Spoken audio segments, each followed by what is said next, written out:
Hello! So, this is a very spontaneous video that I'm just doing because I think it's fun and I'm genuinely curious. So, I'm very tired, I just got in for work, but I have seen that Goodreads have got a new article called Chills and Thrills, because we're in October now, and it is Discover Readers' 78 top horror novels of the past 5 years. I'm really intrigued to see what they think is the most popular horror novels of the last half decade. I'm really curious. I'm wondering how many of them I've actually read, how many of them are ones I actually want to read, and yeah, how many of them are actually considered good horror books, or if they're all just kind of recent things. I don't know how they've done this. Have they looked at past years highest rated, or just what is currently popular?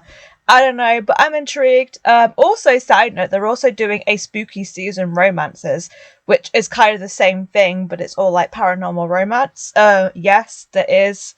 I married a lizard man in there. So, good for all you romance people. But I am more interested in the horror novels. So, let us have a look together at what these are, and if I think I agree with them. So, we've already got a few here on the top, which are all fairly recent books, to be honest. I'd say the oldest one here is probably Southern Book Club's Guide to Slaying Vampires, or maybe Mexican Gothic. Let's have a look at the options. Okay, so we're starting off with Mexican Gothic. Yeah, fairly. I was expecting this to be in here anyway, for sure. When did this come out? 2020. So yeah, fair enough. Hidden Pictures by Jason Recolak, that came out 2022. The Institute by Stephen King. That's one of his more recent books, I know. I'm imagining these are all probably going to be more recent releases, to be honest, given it's in the last 5 years. Okay, some I've actually read now. We've got Bunny by Mona Awad. I loved Bunny so much. I gave this a 5-star, I believe. Southern Book Club's Guide to Slaying Vampires by Grady Hendrix. Probably one of my least favourite Grady Hendrix, to be honest, but I'm not surprised to see it here. Home Before Dark by Riley Sager. An older Riley Sager, actually. I've not read this one. Okay, Final Girl Support Group. This is literally I've read all 3 of these, actually. So whatever the counter is going on now at the moment, I think I've read 5 so far. But yeah, Final Girl Support Group, I really like that one. That is my second favourite Grady Hendrix, I think. How to Sell a Haunted House, not a favourite. Holly, I actually just read Holly. I didn't really love it that much. Okay, Last House on Needless Street. Definitely expected to see this on here. It is one I really want to read. Our Wives Under the Sea. I have read this one. Really enjoyed it. What Moves the Dead by T. Kingfisher. I believe I'm reading this fairly soon, actually. I think I do own this. Okay, more Stephen King. If It Bleeds, though, I'm kind of surprised to see that one on here. Or is it just because it's a newer book? Because it is a book that came out in the last 5 years. Yeah, I'm interested because I don't know if all of these books are going to have released within the last 5 years. Because that does make sense in terms of readership. Or if they're just going to be the all-time popular books.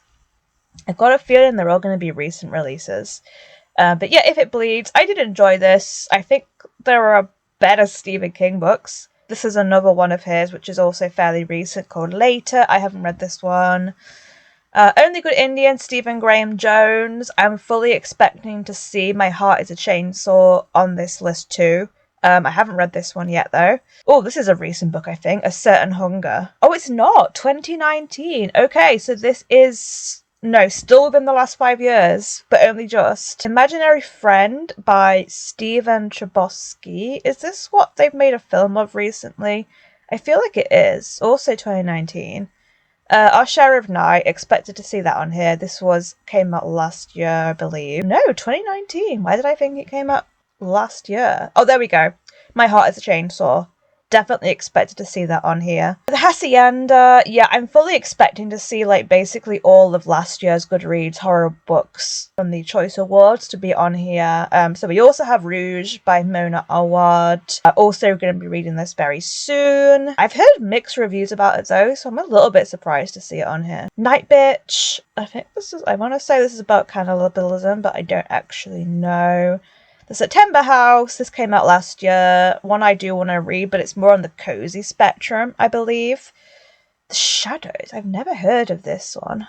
Most of these I have heard of, so I'm going to click on the ones I don't know, because maybe I can add some additions to this list. As you can see so far, literally everything, apart from this one, because I probably will want to read it, is I've either read them or I want to read them.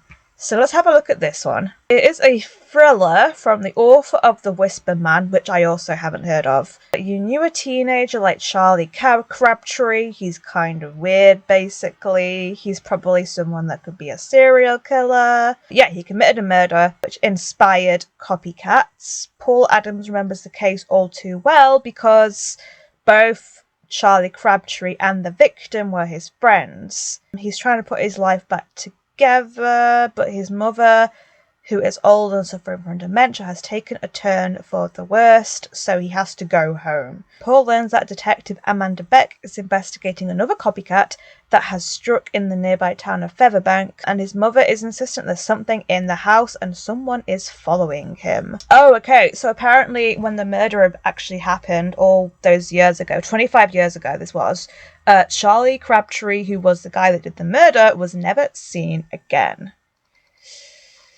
It sounds intriguing, but it's not really calling to me, I've got to say. Okay, House of Good Bones. Yeah, reading this one very soon, I think. Children on the Hill. Yeah, this is a fairly newish one. Oh, I know it's inspired by Frankenstein, though. That's quite fun. Another Mona Awad. I think this is all of Mona Awad's books on here now. Plain Blood Heroines. Yeah, Slewfoot, Lone Woman. No surprises here at all. Another T. Kingfisher with the Hollow Places. King Shout, which I actually do want to read. I have this actually free on Audible Plus, so I nabbed this the other day. So yeah, I do actually want to read this one. Vampires of El Norte, The Reformatory, Murder Road, and Stephen King's latest book, You Like It Darker. I don't recognise this cover though, I've got to say. I'm more used to the other cover, which is this one here with the deck chairs. But yeah, again, no surprises. Facing the Boogeyman. This is one, I have heard of this one. I'm not incredibly interested in it. It's a bit of like a more true crime kind of thing. Okay, one I've not heard of though. Devolution. Oh, is this a true crime? A first-hand account of the Rainier Sasquatch Massacre. This isn't non-fiction, though. It was the nominee for Best Horror in 2020. Let's just see where it ended up. I'm intrigued. If It Bleeds was fairly high up there. Okay. It actually got pretty high up the list, surprisingly. So this is fictional, I guess. Part survival narrative, part bloody horror tale, part scientific journey into the boundaries between truth and fiction. Oh, it's about Bigfoot. Oh, Sasquatch, of course. I don't know why I didn't put two and two together. That Sasquatch and Bigfoot are kind of the same thing. Not really into Bigfoot stuff. So basically, yeah, there was a massacre that wasn't examined, and then I'm assuming it is going to be examined by this person called Max, who is looking through the journals of a resident called Kate. Kate's is a tale of unexpected strength and resilience. What if Kate Holland saw in those days is real? Then we must accept the impossible. We must accept that the creature known as Bigfoot walks among us, and that it is a beast of terrible strength and ferocity. Oh, is it from the same author of World War Z? I have heard of that before. Not incredibly interested by that, but it might be one I check out one day.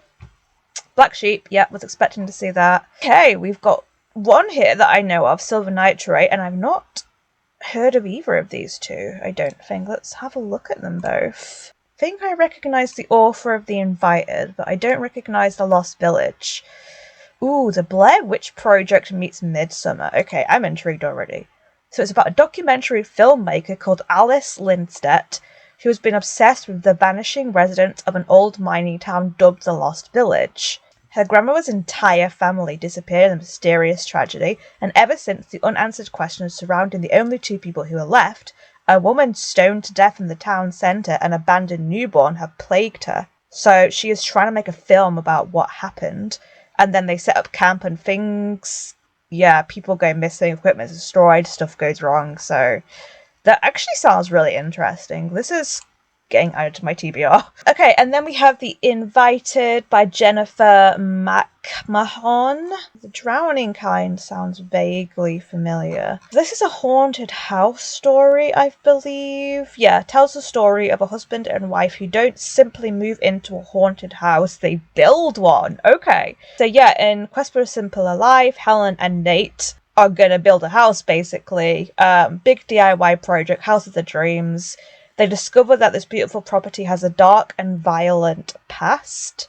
I'm assuming they mean, like, if there was something already there, if they're building their own house, or just, like, the area has a dark past. So Helen is a former history teacher and has a passion for artifacts, finds special materials to incorporate into the house from the surrounding areas, objects that draw her deeper into the story of Hattie, who was a local legend who lived and died there a century ago, and her ascendants, each of whom died suspiciously. Okay, this is kind of... I'm intrigued by this. It was also a nominee for Best Horror. I bet all of these are, to be honest.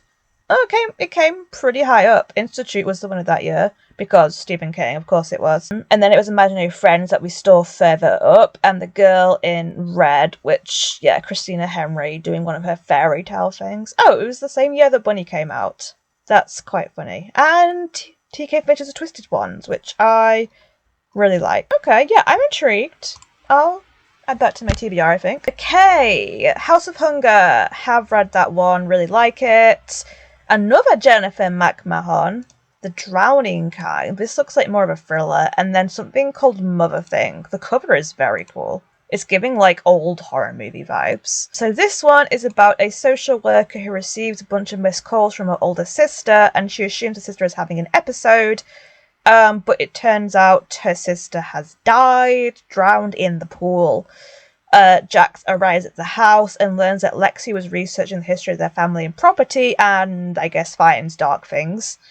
And we are also looking at another woman in 1929, which I assume is gonna blink up, and is something to do with a natural spring being weird, I guess. That one doesn't necessarily appeal to me as much as the other one. It is a darkly funny domestic horror about a woman who must take drastic measures to save her husband and herself from the vengeful ghost of her mother-in-law. Okay, this does actually sound quite funny. Ralph and Abby move in with his mother, hoping she'll finally connect with the mother-in-law, and she's desperate for a mother figure because she's had a traumatic childhood. However, I assume the mother-in-law is awful. Yeah, Laura isn't interested in bonding with her daughter-in-law. She's venomous and cruel, especially to Abby, and life with her is hellish. But then she takes her own life, and her ghost haunts them. This sounds like it could be a good time, or it sounds like it could be a very bad time, I've got to say. Oh, okay, so Abby must take it into her own hands to basically save the family from the evil mother-in-law. Yeah, I don't know if this sounds like it'd be good or not. Kind of interested though. Yeah, I'll add it. I am intrigued. Sign here. Is this a new one? Yeah, fairly new, 2022. The Book of Accidents, Twisted Ones, which I have read, really enjoyed. Mary, Cackle, Dead Silence. Yeah, all ones I have heard of. Strilio. We Used to Live Here. This is probably the most recent book, I think, actually, on here. Jackal, which I thought this was already on my to-read list, but apparently it's not, so let's fix that. Never Whistle at Night. I am intrigued by this. This is an Indigenous dark fiction anthology. I think, from what I've heard, it's maybe not quite as horror-focused as people think it is. Yeah, I think it's still good. This Thing Between Us, and Bloodline by Jess Laurie. I have not heard of this one. Let's have a look at it. Perfect town, perfect homes, perfect families. It's enough to drive some women mad. Tale inspired by recent events. Oh no. So it's about a pregnant journalist who goes back to her fiance's hometown, I guess for the first time. She's very happy to settle down. Something is off in this picture-perfect village. The friendliness borders on intrusive, and she thinks she's being tracked. An archaic organization seems to hold the town in thrall. Oh, okay, it's giving me cult, is what it's giving me. Yeah, it sounds alright. But it also isn't exactly screaming at me at being really exciting either, but I am intrigued. Okay, Comfort Me With Apples. Yes, Summer Sons, Don't Fear the Reaper. This is a sequel to My Heart is a Chainsaw, I believe. And then we have another two that I've heard of, We Spread and My Darling Dreadful Thing, which I think is this is fairly new one. This came out this year. This is probably definitely going to be in the horror awards for this coming year, I'm guessing. Delicate Condition by Danielle Valentine. I have not heard of this one. It came out last year, though. It wasn't in the horror awards. Oh, okay. Oh, this is all about pregnancy. That's pretty gnarly. So she's trying to get pregnant, but it feels like things are stopping her from getting pregnant. And she thinks someone is playing a twisted game with her. Ooh, that sounds a little iffy. I don't think that's one I want to read. Oh, that's where I've heard of before. Jennifer Mahon. My Darling Girl. I have heard of this one. Natural Beauty. Incidents Around the House. I think this is like a haunted toy or something. Yeah, this is quite recent as well. It came out this year. It's not what I'm not really super into, like creepy children and haunted dolls and toys and stuff, so it's not one I was that interested in reading. Oh, Girl in Red. We saw this earlier. This is Christina Henry's take on the Red Riding Hood. I know like her Alice books are kind of probably her most famous books. I should probably try her books, to be honest, because I've only read her most recent book, which was a horror, The House That Horror Built, I think it was called, and I wasn't really that keen on it. But maybe I should try her fairy tale stuff, because I do like fairy tale retelling, so yeah, let's add it. Salt Grows Heavy. I'm happy to see this on here because I really liked this, but I know a lot of people don't like it because her first book is kind of awful. Paul Tremblay, Survivor Song, Sisters of the Lost Nation, I Was a Teenage Slasher. This is one that came out this year again. Gwendy's Final Task by Stephen King. Then we have Mallory, which is I think the sequel to Bird Box. Yep, by Josh Malerman. Oh, Manhunt. I did not like Manhunt. I hated that book a lot. Intercepts, a horror novel. I've not heard of this one. Let's have a look at it. Oh, okay. Joe works at a facility that performs human experimentation. His work just followed him home. This is like such a brief. It's got a really high rating though. So they want to unlock hidden abilities in the human mind and put the subjects in extreme sensory deprivation until they go insane. So, yeah, that also sounds pretty damn gnarly. I'm intrigued, but also in a way that I don't know if I want to read this. Because it almost feels a little exploitative. Like, I feel like it's going to be really not good with mental health. So, I don't know. I'm dubious in that one. Okay, these are the last three, actually. There's some books here that I'm kind of surprised are not on here, actually. The Eyes of the Best Part. This is a recent release. Episode 13. And Dead of Winter, which, yeah, is one I'm interested in reading. So yeah, that's all of them. I had heard of most of those, to be honest. There was only a couple that I hadn't heard of there. Basically a Stephen King show-off list. That's quite funny.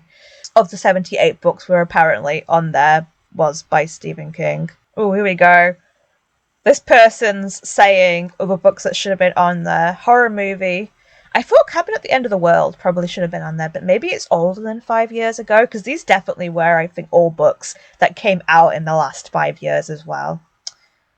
Just Like Home, Night House, Sleep Tight. I don't know if I agree with this person, to be honest. But yeah, I've been counting down whilst I've been doing this, and so I've read this many books, I guess, and I have this many books on my TBR to read, so I should probably get on that. But even though this is spooky season, probably only a few of them this month. Not really any big surprises in here, to be honest, which I guess as it's the most popular books, that makes sense. But I would have liked to have seen a few more ones that were maybe a little bit, you know, out of left side. So yeah, I guess that's that. Hope you found this interesting. Maybe you found some more horror books to read. Maybe you've also just seen exactly all the books you were kind of expecting to see.